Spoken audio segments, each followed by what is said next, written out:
Welcome everyone to CIME. I am your host, Rashawn Warren, and today I'm bringing in an old friend from my old excavates in Florence, Alabama. I'm bringing in Marquin Russell. So bring it on in. Let's go. Good morning, afternoon, where we're at, morning standard time. I just got confused on that. But first of all, I'd like to say thank you so much for the opportunity to just get my story out there and to talk to people and influence whoever I can on see yourself, be yourself. I think it's amazing. I just appreciate the opportunity. I'll tell you all who I am first. So my name is Marquin Russell. I'm a JROTC instructor up here at Florence High School and also computer science teacher, although I think I'm not going to be doing that next year because we grew our numbers so high. And we'll talk a little bit about that. But I'm also a graduate of Grand Canyon University and a few other colleges. I hold a master's degree in cybersecurity and master's degree in secondary education. I'm married to my high school sweetheart, Hattie Russell. We have three sons, one deceased, but all three of my children went into the military. I guess I had some influence in that, but I'm just excited to be here, and I'm just ready for what you got. No, I'm excited to have you here, man. Like you jumped on in. Typically, Yeah, I do the introductions, man, but hey, I guess that's that retired first sergeant in you. You know what I mean? yeah, Just I ready guess to so. take over. Yes. So, so tell me a little bit. So you already told me about yourself, but tell Okay. me a little bit about how everything's going at the school and how you have this impact and how it is to do that job being like a retired first sergeant. The school is going really, really fine. See, our program started off without military funding because the school actually wanted a program. They seen the benefits of having a JROTC program. They had it long ago, and then they got rid of it. So the program is flourishing. We started with 30 students, and now we're up to like 110.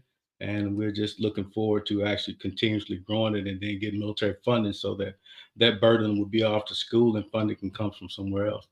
But it's actually flourishing. The JROTC program is. Oh yeah, man, that's awesome because to have such a growth in kids, and but from my time there, I met retired first sergeant Russell, Mr. Russell, when I was a professor of military science at the University of North Alabama, and we did a lot of things together. But I can tell you one thing, man, the kids really cherished you and really and loved you and the efforts you were putting in, and man, I first of all, let me get everybody up to speed. So, uh, JROTC, Junior Reserve Officer Training Corps, for those youngsters who are probably one day interested in getting into the military, but really the program itself is to build better citizens. So Right. that's a place where youngsters can go and get some kind of trajectory in order to look at what's ahead of them, get some leadership from a military perspective, and just get some perspective on life before they get out into the world or they decide to go into the military. And I think your position there is one of the utmost important because I've always looked at it like this. So when I was at the university at the ROTC, I thought, man, these kids are so different than the regular kids. And I say the Right. regular kids because those kids got to get up and go work out. Those kids got outside from a teacher. Those guys and gals have an individual that's checking on their grades, that's looking at how they are as it pertains to character and Right. moving them in a direction. Not saying that other teachers don't do that, but I'm saying that like you have all your teachers, and then you got that one big brother or big sister from the JRTC that's out there trying to make sure that you are indeed becoming a better person. Right. So with all of that going on, how do you view the kids that are popping in and out of your program? That's a unique question. A lot of the kids that joins the program are actually, hey, you're going to JLTC, and they have no idea what it is. And a lot of the kids are gaining so much insight on themselves, not necessarily just the military, themselves, who they are.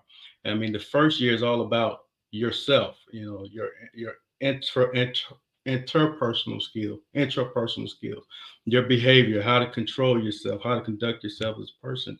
And then you move them on to leadership and then management and then supervision. But a lot of those kids do not know that they have these skills embedded inside of them. Mhm. A lot of times you get these kids that had no clue or no idea, did not want to be there, just got put in there. And those will be the main ones that come back the second year because they want more. They feed off of the instructor, they feed off the curriculum, and they want to know more about who they are. And that's why they come back.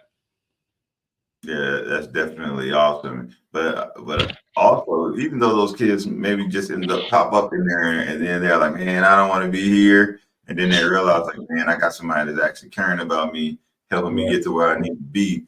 And that's why I think that instructor, that person that's in charge of ROTC is of the utmost importance because that's an individual that's basically gonna have to convince them that like, hey, I think you can do it, and I think you got a goal, even if it's not in the military, maybe in life, because you get a chance to talk to all these different people that come through from a leadership perspective. So, you mentioned earlier all your kids went into the military because of you. How was that? You must have been this super awesome soldier, like I don't know, Van Damme super soldier back in the day. So. Absolutely not. So so tell us a little bit about that. So your kids decided to go in and follow you. You must have imparted some wisdom. They must have saw something good from it in order to move that direction. Well, my oldest son, he went into the Navy, and my two younger sons went into the Army. And I guess I'll share it from my younger son perspective. He actually had a full ride scholarship to run track, University of Alabama at Huntsville. And he sat down and he said, Pops, I just don't see how I see how I can accomplish my goals faster if I went the route you went and be a soldier.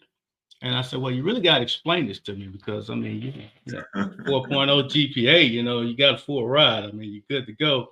He said, I want the experience. I want to get that. I want to know who I am as a person. I want to travel the world. I mean, the GI Bill is going to get me there. So he graduated in 2021.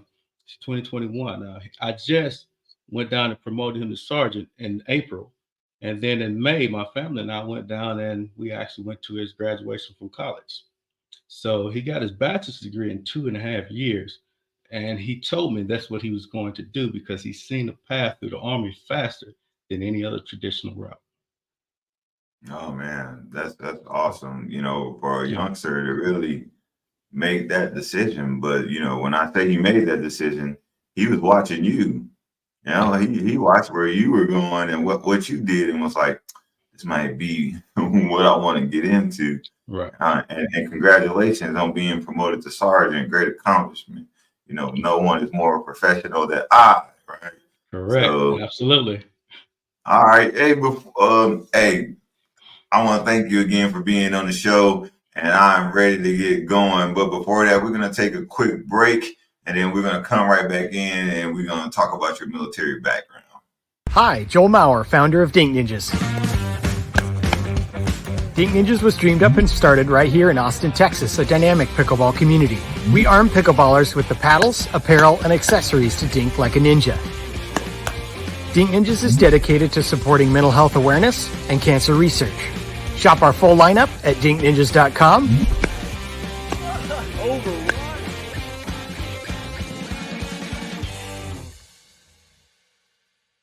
So here's what happens with the Rundown with Rubio. Every day I do these. I cover 5 different news stories. Everything happens for a reason. That's one. Number 2, there are winners and losers of life. These are the pillars of the Rubio method. Accept and embrace. You'll hear me say it all the time. Working hard is not enough, and confidence is the key. These are my morals of life, and these are also the pillars of the Rubio method.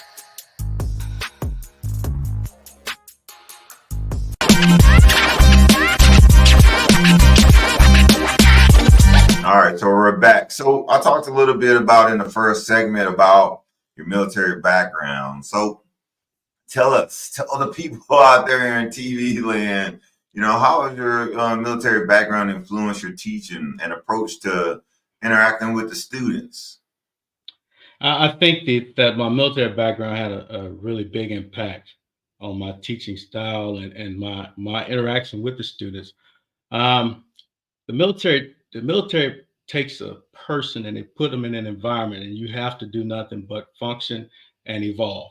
And that's what happened with me. I always wanted to be a teacher. I mean, coming from my childhood, what influenced it was I was an athlete, much like yourself. I probably wasn't as good as you, but I was an athlete. And I actually got a chance to, tutor some of the athletes and some of the other students. And some of the students would call me, hey, just ask the teacher, because I actually knew how to get some things done. So my goal was always to teach. However, I had a son real early, and I knew that I needed to choose another path. So I chose the military.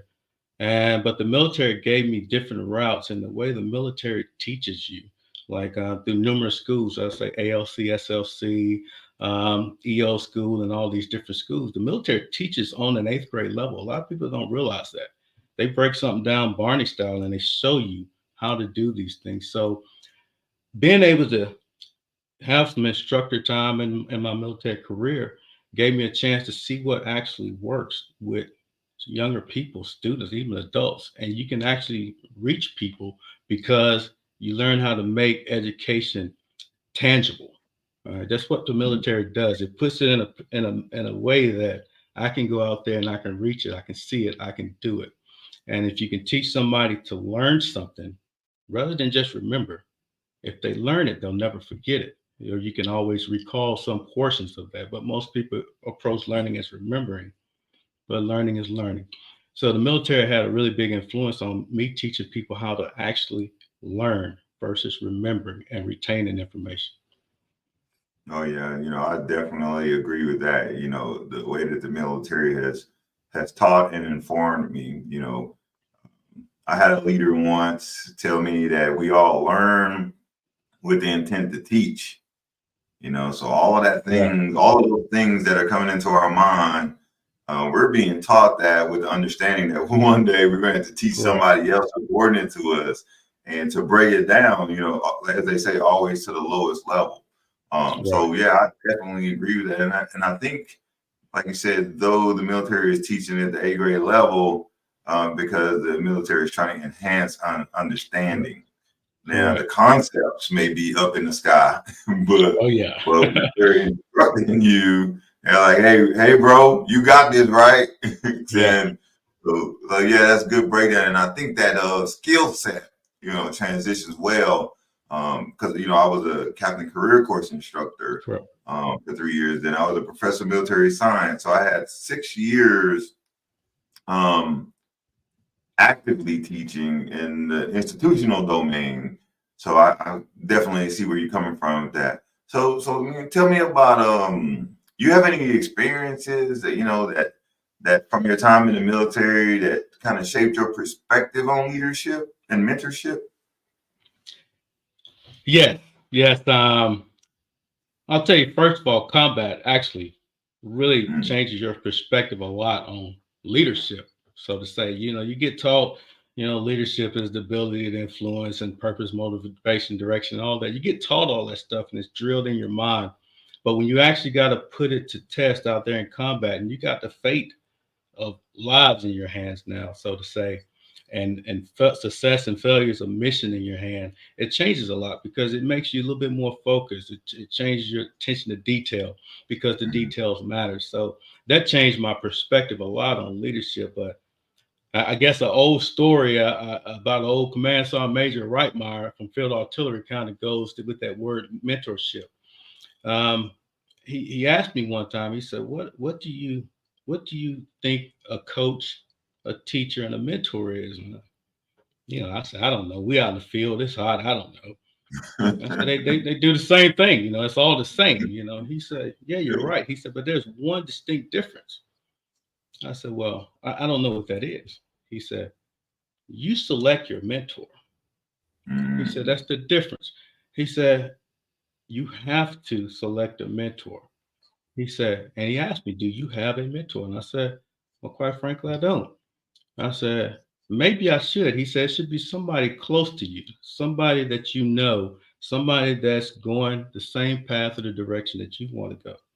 So that changed my perspective on the roles and duties and responsibilities of a mentor, because now, we just had graduation yesterday for the high school students, and I always send a note home, and it's pre-typed up because it's what I mean. It's from the bottom of my heart. I say, you just finished a piece of your life that was selected for you. I said, the people in your life were selected. I said, now you have the option to select people that's going to guide you and mentor you. I said, so do a really good job in that, and that will enhance your success. Mhm. Yeah, selecting your mentor. I went a long time in the Army without a mentor.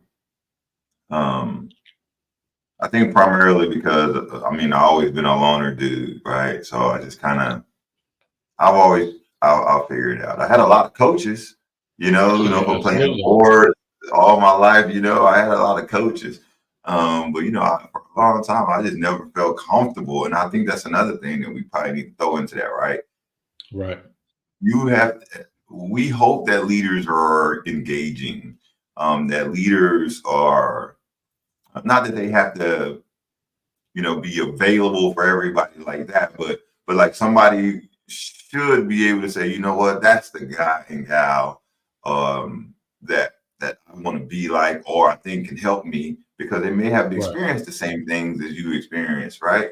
You Right. understand them, and so you can reach out to them. But a lot of times we have these leaders that aren't like that, and Right. they're not Right. personable. They may have all this information and all this insight, but they're kind of standoffish and they're not approachable. So since they're not approachable, it's hard for people to come up to them and say, hey, let me pick your mind, or can you guide me? But also mentors have to be willing to be a mentor.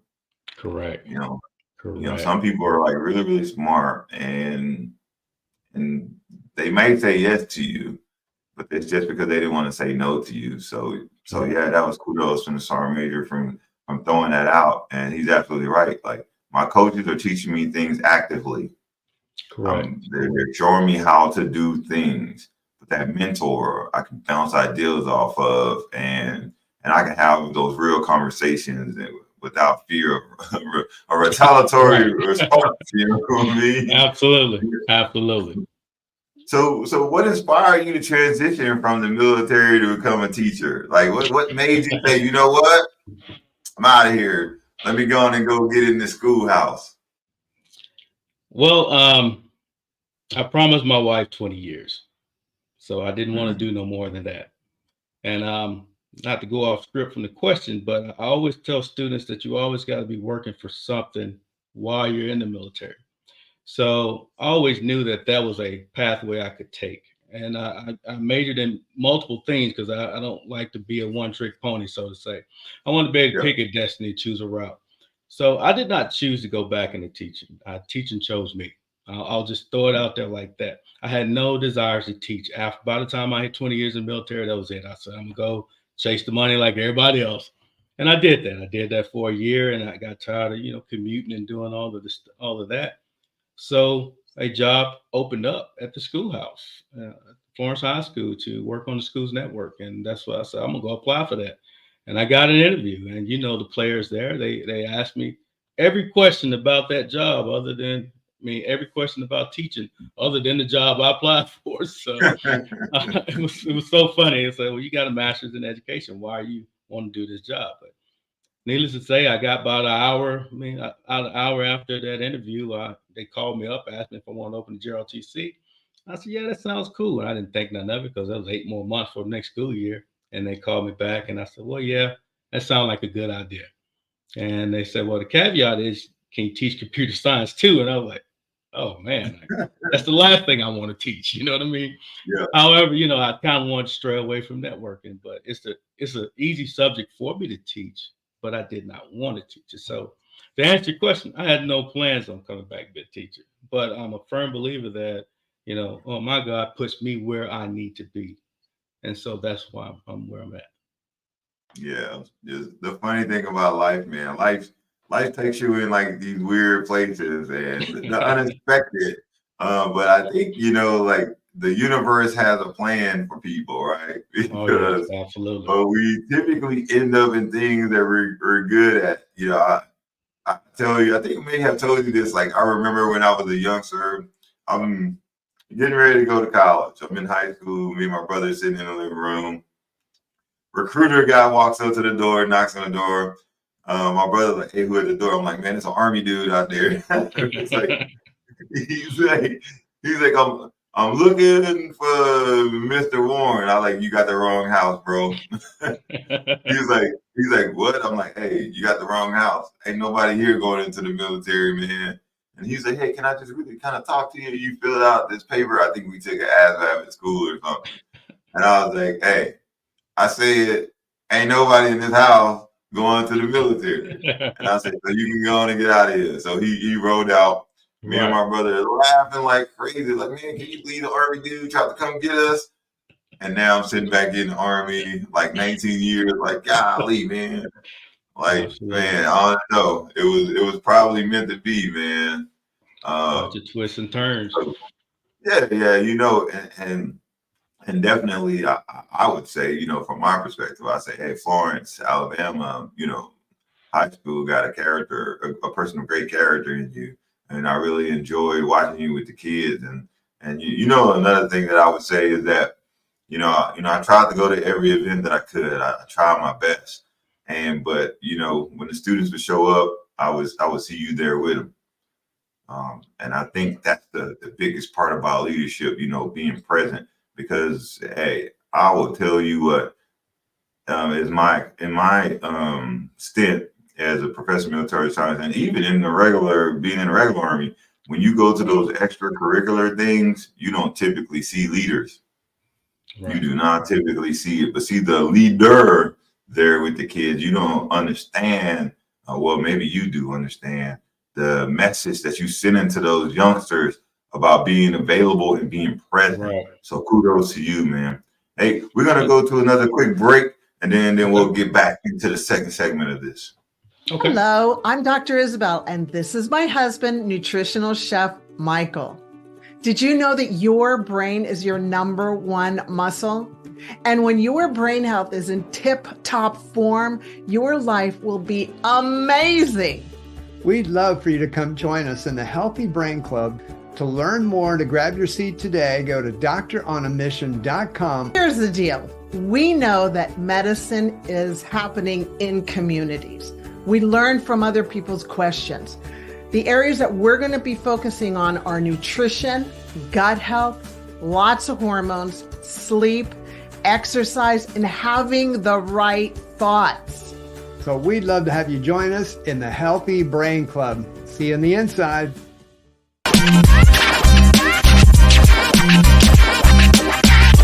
All right, we're back in the mix. You know, hey, retired first on Russell. You know, what? Tell me what you find the most rewarding about working with the youngsters, man. You know, like seeing these youngsters and the young adults in the educational setting. I mean, other than them helping me stay in shape, I think get a chance to see to see things in a different set of eyes, because they say you can live vicariously through other people. You know what I mean? It's not that I get to relive again, but you get a chance to help people make decisions and that can affect their life, their career. And then you get a chance to influence them on some of the things, and you get a chance to exploit their talents and show that they can excel. I mean, because you just, it's amazing how many young people don't know that, you know, until you bring it out in them. So I think the most rewarding thing is when they say, "Oh, I figured it out. I got it.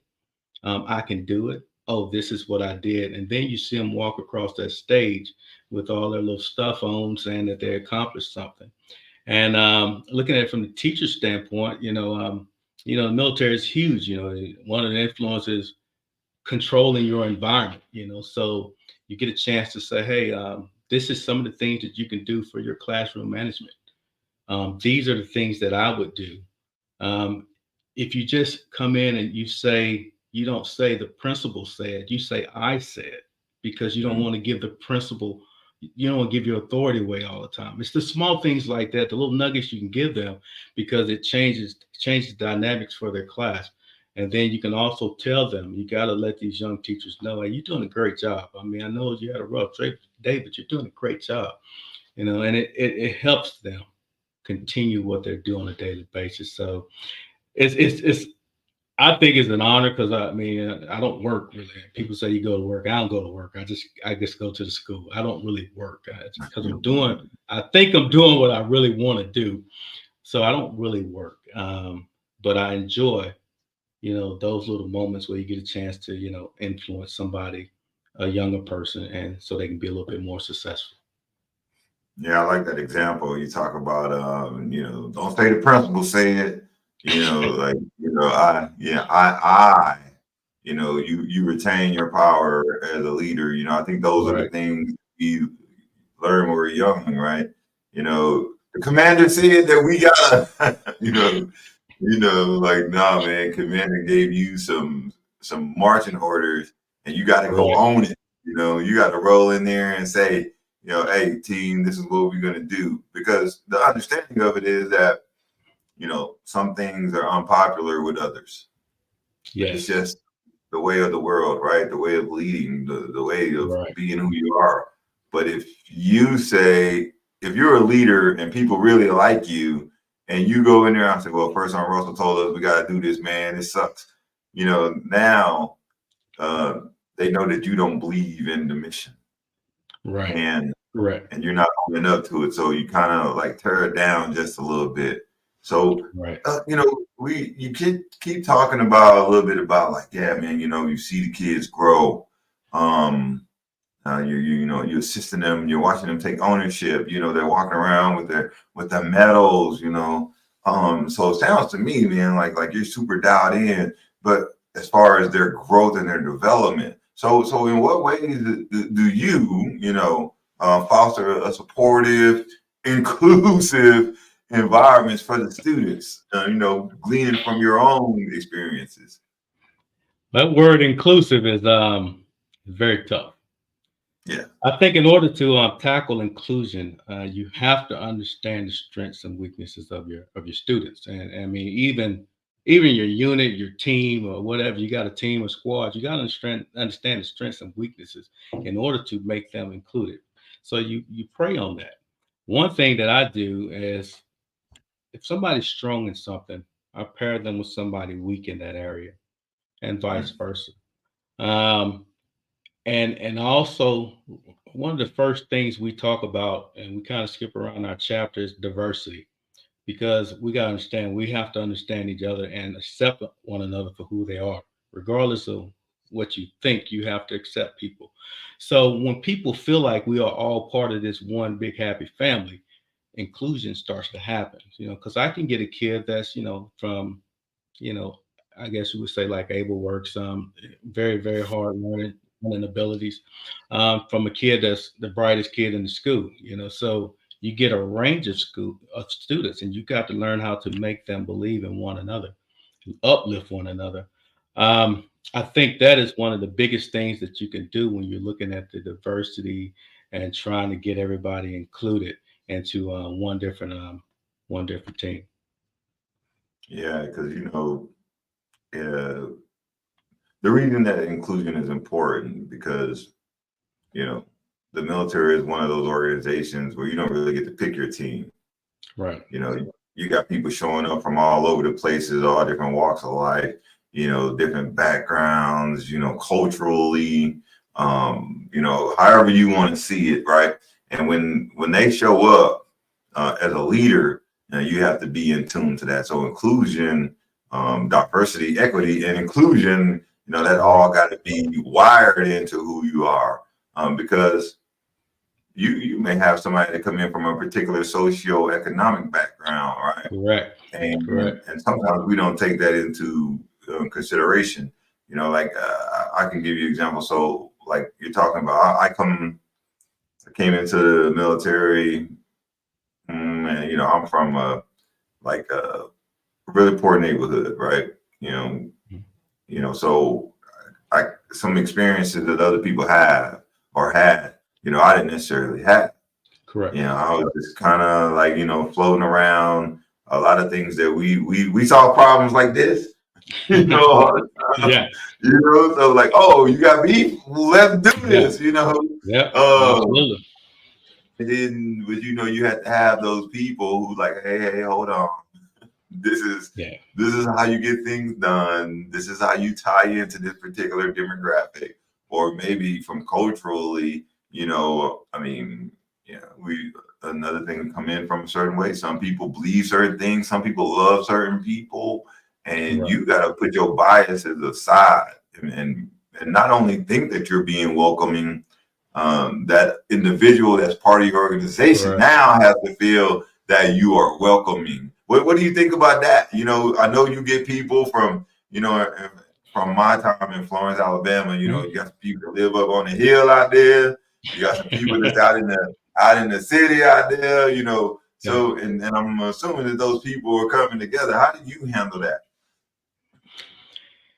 Well, I guess they feed off of me, so to say, because the military has a unique way of making people feel like their team. First of all, we put you in a uniform, and you're gonna look like everybody else. You're going to talk like everybody else. And so what I did is I kind of take that and put that in the classroom. We're going to This is how we're going to talk. This is how we're going to look. We're going to try to look professional. We're going to try to be one unit, one organization. And what that looks like is people don't see the differences once you start doing that.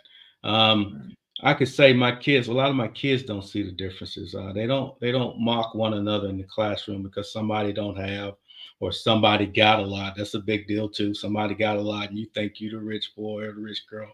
They don't do that often, at least not in my vision, but they don't do that often. Trying to balance that though is really tough. So the way you do it is, I mean, you've seen it. You put them together and you throw a pizza party, you give them a football and you put them on teams and you make them bond together as a team and you give them things to do where they have to accept each other's differences and accomplish the goal together. And then they start, bonding with one another. And now they, a lot of them become friends. Oh yeah, that's good. You know, create the environment to where inclusiveness can happen.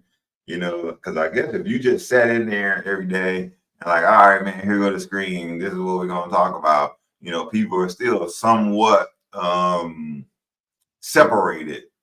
Yes. But there's something about being on a team and working toward a goal that starts to bring people in and makes them cheer for each other.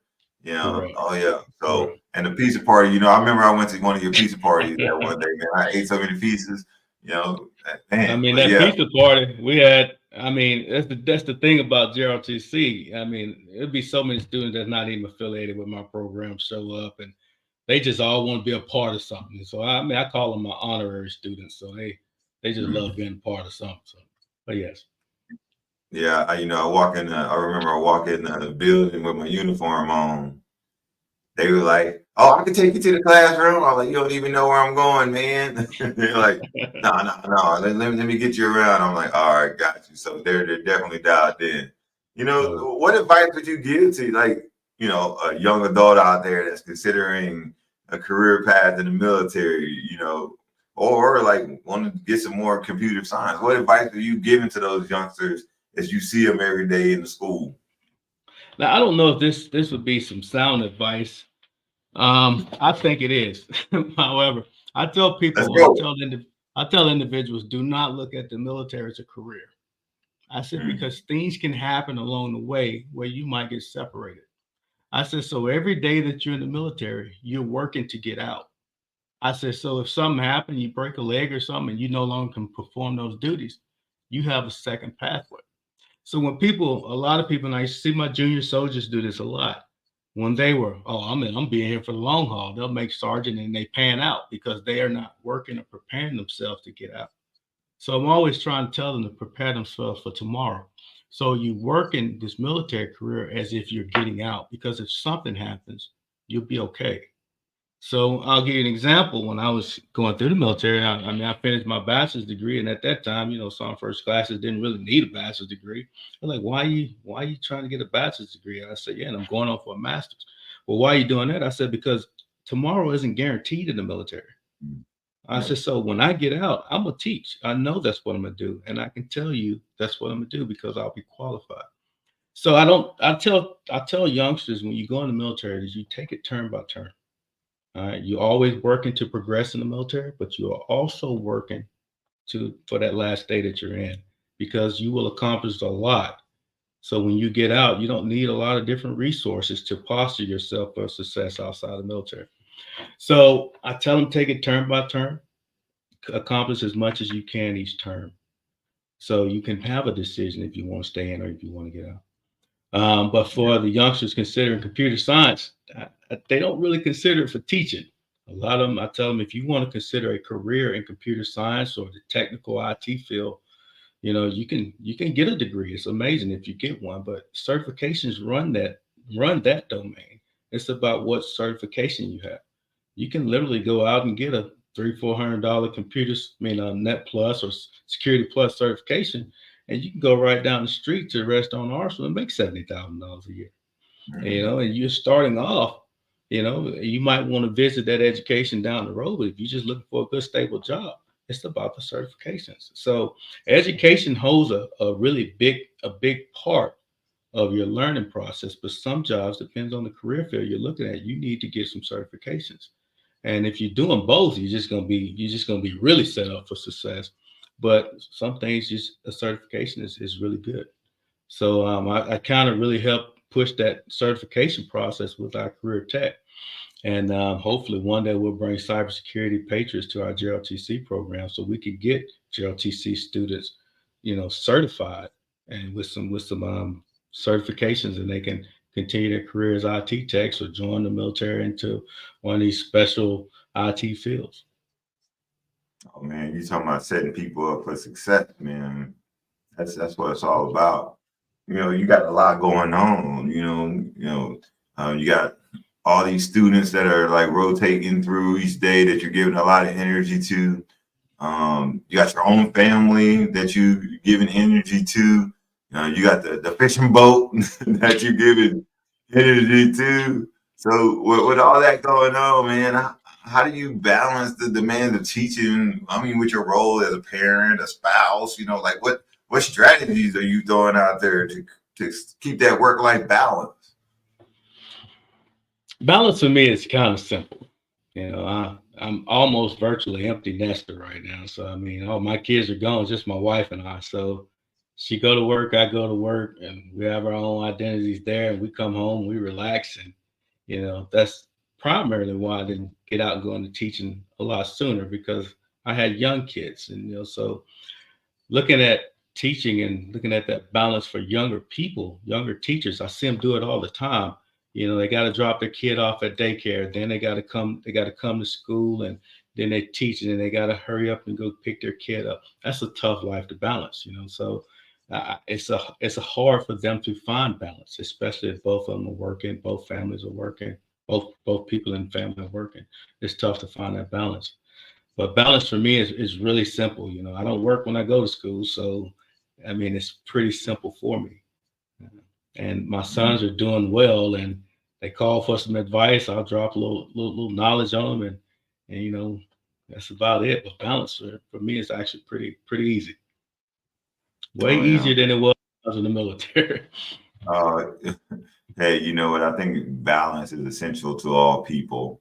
But you got to understand where you can find it at, because I don't truly think balance within itself is like 50-50. I don't believe that that really exists, right? Especially if you want to be good at your job, or if you want to be great at what you're doing, you're not going to find balance. I don't care what anyone says, because you're going to have you're going to be sacrificing like a champ, right? And I can tell you, when I was an athlete, there was no balance. I'm like, I'm on the court, I'm doing my thing because I'm trying to get a scholarship, I'm trying to get up out the hood. So I'm like, you know what?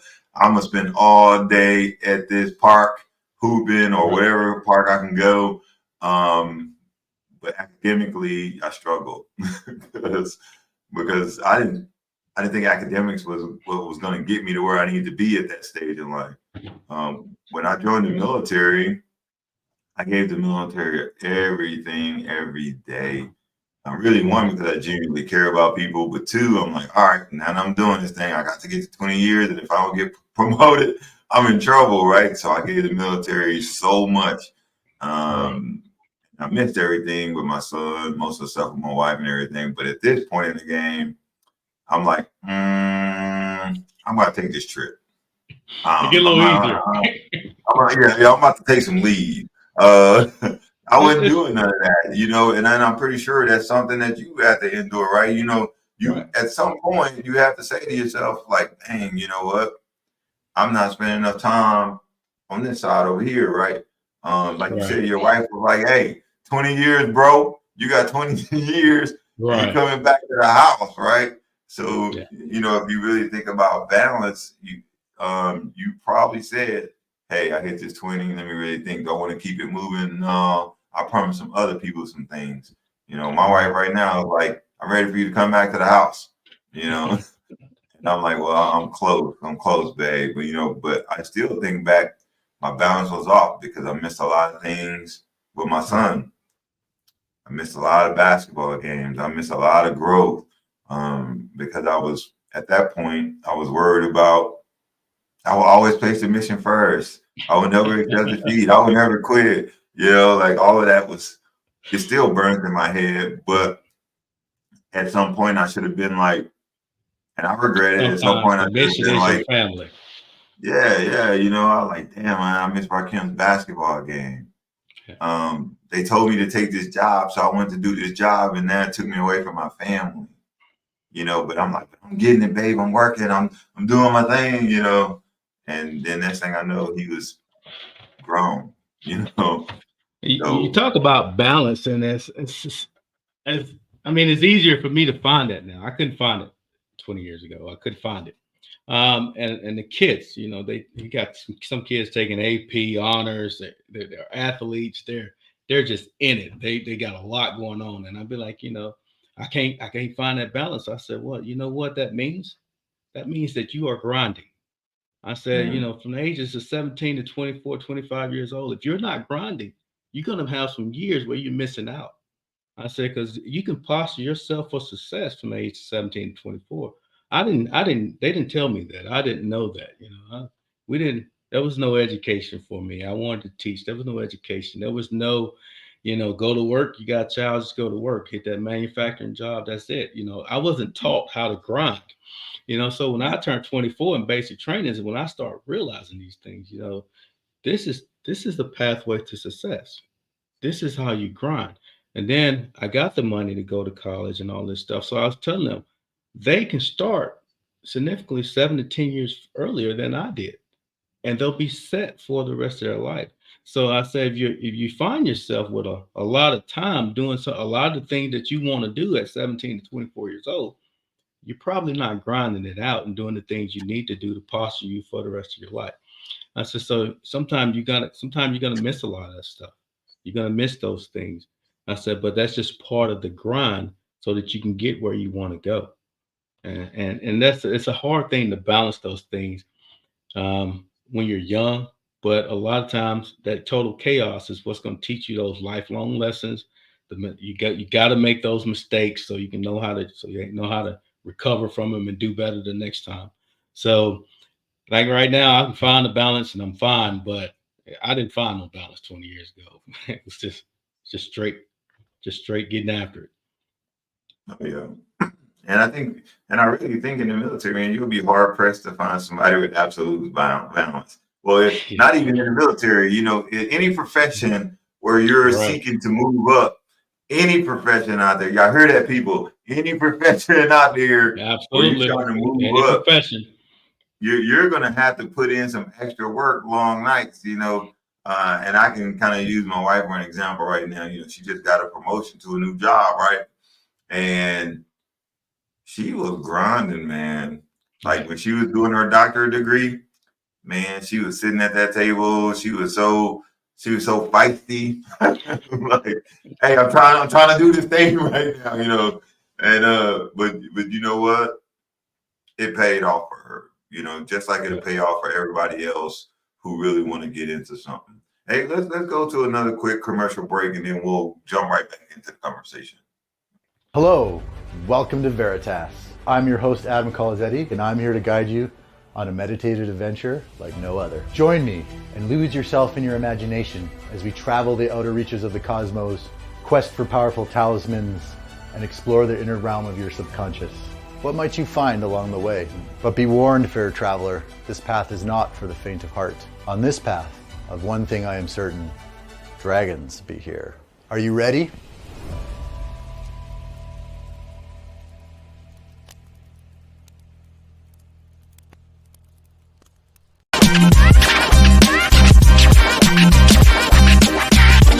All right. So, hey, first Sergeant,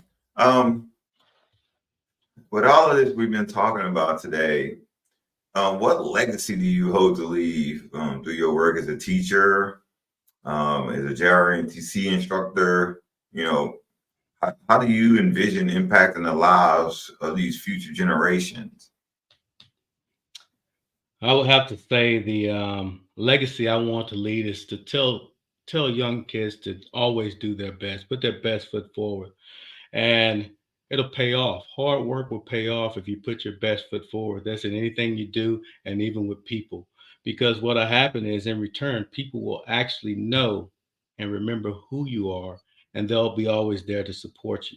So if you're not always trying to do your best, because you never know who's looking at you, you never know who's watching. If you're not always doing your best, then you might actually miss a lot of opportunities. And when that opportunity knock at that door, you have to open it. You just can't continuously turn opportunities down because they may never open again. So that's what I want these kids to understand. Doesn't matter what you're pursuing, what goal you're after, put your best foot forward, and something good will happen. It might not be what you want.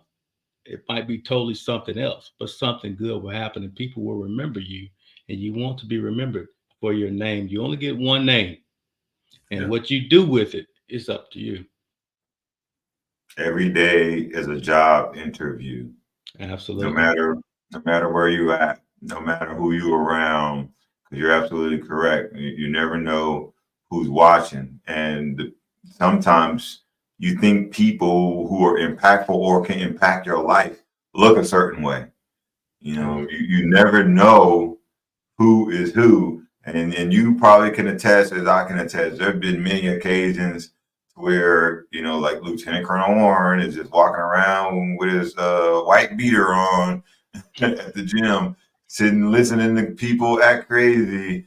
And then that same individual comes back and runs across you and like, hey, I'm looking for this. And I'm like, man, I just saw you the other day, being unbecoming, you know. And when people bring people on, or when they hire people, or when they let people onto their team, you know, you got to remember they're looking to cement their legacy, and they want to bring on people of high character who are hardworking, who are teachable, coachable.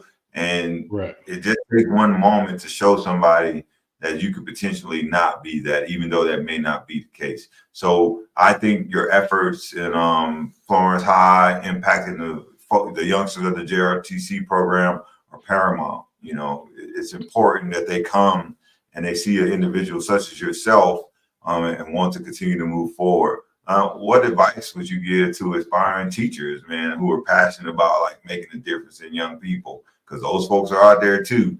So what do you got for those folks? Aspiring teachers, I would want them to understand that upon taking the position to work with students and adolescents, they have to understand their purpose. What is your purpose for doing this job? Because you're going to influence people regardless of whatever you say. As a teacher, you have this status. Now, whether your impact is positive or negative, you got to understand your purpose. Why are you doing this job? Because I'm telling you, you ain't going to get rich. But if you are in it to educate people, to make people's lives better, you will actually do very well at this job. But if you don't understand that as a purpose, and this is just something to get you by until something else, it's probably not worth you doing it. Because kids get attached to you. Kids see you. They want to see somebody that's going to be there. They want to see somebody that they can go to. You don't want to take a job 6 months later and be like, I can't do this. You know, so you got to understand the dynamics of what it takes to be a teacher. And if you don't understand those dynamics and the purpose behind it, I wouldn't suggest that they do that job. And it's going to be challenging. All right. The kids feed off of who you are. And I learned that when I was a recruiter. And it told me that the kids will join the Army. It's not because of what the Army provides, because the Army provides a lot. Everybody knows you're going to go to college. It's based off of who you are. So if they can buy off on you, then they can actually buy off on what you're selling the Army. So the kids got to buy off on that teacher. And then if they can buy off on you, they'll be successful in that classroom and hopefully build some foundations for others. I like that. Buy off on you, buy off on the leader. So everything that you're doing on a daily basis has an impact on other people who are out there watching you. I like that. So, looking back at your career journey so far, like what are some of the key insights or reflections that, that you would like to share with those embarking on a similar path? Looking back on my military career, I would tell individuals to actually sit down and enjoy that moment. Every moment that you are in, even when you're trying to climb those ranks, you got to enjoy the one that you're in. I mean, I was a young sergeant for about 6 months. I was staff sergeant for about 2 years. And before you know it, I was sergeant first class. And I didn't get that team leader moments. I didn't get that. And I wasn't really in those moments. I was there and I was climbing that success. And once I made it there, I realized I missed a lot of things that I could have learned. And, I had to pick them up as I go. So when you're pursuing the military career, be in that moment, right? Be in that moment. And when you're pursuing that teaching career, be in that moment and enjoy those kids. You might actually work for a couple of them down the road. You never know. But enjoy those kids, because at some point they're going to be the ones there for you in that same community you're teaching in probably 10, 15 years. So enjoy every moment that you're at, every level of success. You enjoy it. Enjoy it with the people you got there with. Don't step on nobody to get there. Just enjoy it. But those memorable moments came from moments of enjoying the people that I was with. I don't miss being in the Army, but I miss the people, those friendships. I don't miss the runs, but I miss the friendships. And so you got to enjoy those moments. It's always great. You can reach across to somebody in Japan, or you can reach across somebody on the other side of the world. Hey man, I'm passing through. Let's hang out for a bit. Those are the things that I miss. And those are the memorable moments that I cherish. Yeah.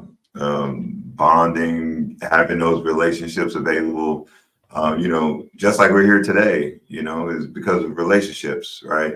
Just think about how many people that you typically talk to and maybe work with, and you don't see them again.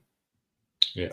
But then think about those individuals that you work with, you talk to, you develop a relationship. I don't know if it's because like we're both military people and we're just kind of used to like being all over the place. And like, man, you know what? That guy right there was a good guy. I'm gonna keep in touch with him. Right. We grow like that in the military, right? Oh yes, absolutely. We were like, hey, you know what? This is a relationship I want to keep. And I think it's also that since we've been in the military, it's easy to be like, hey, bro, what's up? Everything's good over there. All right, I'll catch you on the flip side, man. If I'm back around, I'm gonna hit you up. I think those are the things that really, are impactful. Meeting quality people and then keeping quality people in your life, but also being available for people, even those people who aren't so much quality. We still got to look out for those people too, right? Because military does that too. Hey, that dude needs like, I don't really like him like that, but I need to help them out because they need help. What would be some final thoughts and takeaways that you got for the people out there? I guess final thoughts and takeaways is that your goals will change. Life is gonna get tough. All right, nothing is set in stone. And I want people to know that they have to remain flexible. All right. I set out on a career to teach mathematics and English, and it took me on a detour through the military. It took me a whole 20 years, a whole different route just to come back and not even teach the subject that I wanted to teach. So, and I'm qualified to teach those, but I'm not teaching those. I'm teaching something totally different.